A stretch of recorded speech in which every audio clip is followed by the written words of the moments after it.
Et si un simple vol devenait un cauchemar en quelques minutes? Le 24 décembre 1971, un avion décolle de Lima pour un trajet d'1 heure. Mais au-dessus de l'Amazonie, une tempête va sceller son destin. Que s'est-il réellement passé ce jour-là? Nous sommes le 24 décembre 1971 à l'aéroport de Jorge Chávez de Lima au Pérou. L'aéroport est bondé, rempli de voyageurs pressés de rentrer chez eux pour célébrer Noël. L'atmosphère est animée, empreinte d'une impatience joyeuse. Parmi eux, 85 passagers s'apprêtent à embarquer à bord du vol Lanza 508 que l'on aperçoit sur le tarmac. L'avion, un Lockheed L-188 Electra entièrement construit en alliage d'aluminium, est équipé de moteurs turbopropulseurs Allison 501 D13.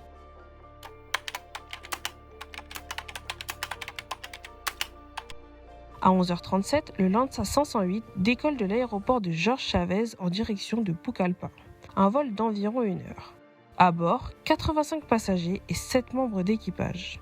Parmi eux, Julian Kopke, assise près du hublot à l'avant-dernier rang. Ce détail anodin à première vue deviendra crucial. Le vol commence sans encombre. L'équipage passe dans l'allée pour servir des collations aux passagers et la tranquillité règne à bord. 40 minutes plus tard, le cauchemar commence.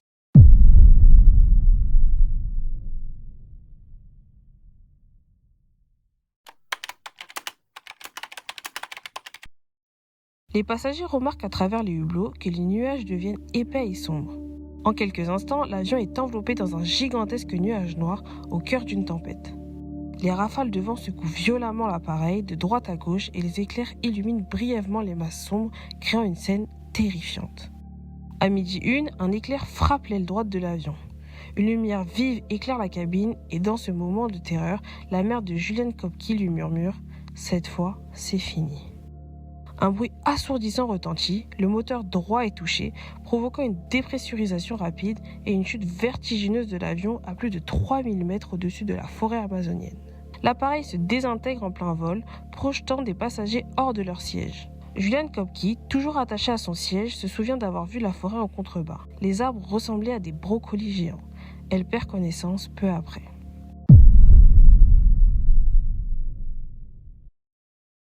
Ce qu'il reste du Lanza 508 s'écrase dans la forêt amazonienne, un endroit isolé et impénétrable. Les autorités péruviennes lancent immédiatement des opérations de recherche. Cependant, la densité de la forêt amazonienne complique leur tâche. Pendant plusieurs jours, les équipes peinent à localiser le site du crash.